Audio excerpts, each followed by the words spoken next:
Margaret. Their mother, a fair woman, was dead, and the king mourned her long and faithfully. But after his son Child Wind went to seek his fortune, the king, hunting in the forest, came across a lady of such a great beauty that he fell in love with her at once and determined to marry her. Now Princess May Margaret was not over-pleased to think that her mother's place should be taken by a strange woman, or was she pleased to think that she would have to give up keeping house for her father, the king? For she had always taken a pride in her work.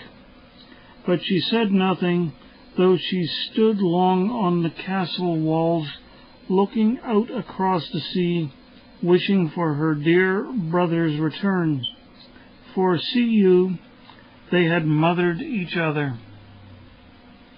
Still no news came of Child Wind, so on the day when the old king was to bring the new queen home, May Margaret counted over the keys of the castle chambers, knotted them on a string, and after casting them over her left shoulder for luck, more for her father's sake than for the new queen's regard, she stood at the castle gate ready to hand over the keys to her stepmother. Now, as the bridal procession approached with all the lords of the north country and some of the Scots lords in attendance, she looked so fair and so sweet that the lords whispered to one another of her beauty. And when, after saying in a voice like a mavis, "O welcome, welcome, father, unto your halls and towers, and welcome to my stepmother, for all that's here is yours," she turned upon the step and tripped into the yard.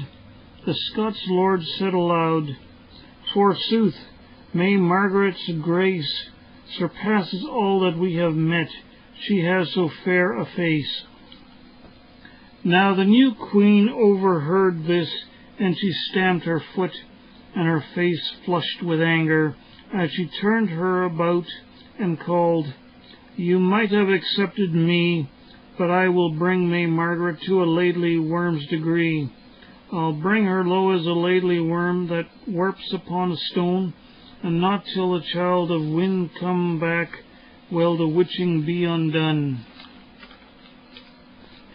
Well, hearing this, May Margaret laughed, not knowing that her new stepmother, for all her beauty, was a witch, and the laugh made the wicked woman still more angry. So that same night she left her royal bed, and returning to the lonely cave where she had ever done her magic, she cast Princess May Margaret under a spell with charms 3 times 3 and passes 9 times 9. And this was her spell: "I reared ye to a laidly worm, and such shall ye ever be, until Child Wind, the king's dear son, comes home across the sea. Until the world comes to an end, unspelled you'll never be, unless Child Wind of his own free will shall give you kisses 3. So it came to pass that Princess Margaret went to her bed a beauteous maiden full of grace, and rose next morning a laidly worm. For when her maids came to dress her, they found coiled up in her bed an awesome dragon, which uncoiled itself and came toward them. And when they ran away terrified, the laidly worm crawled and crept and crept and crawled down to the sea until it reached a rock of the spindle stone, which is called a hew. And there it curled itself round the stone and lay basking in the sun. Then for 7 miles east and 7 miles west and 7 miles north and south, the whole countryside knew the hunger of the laidly worm of Spindleston Heugh, for it drove the awesome beast to leave its resting place at night and devour everything it came across.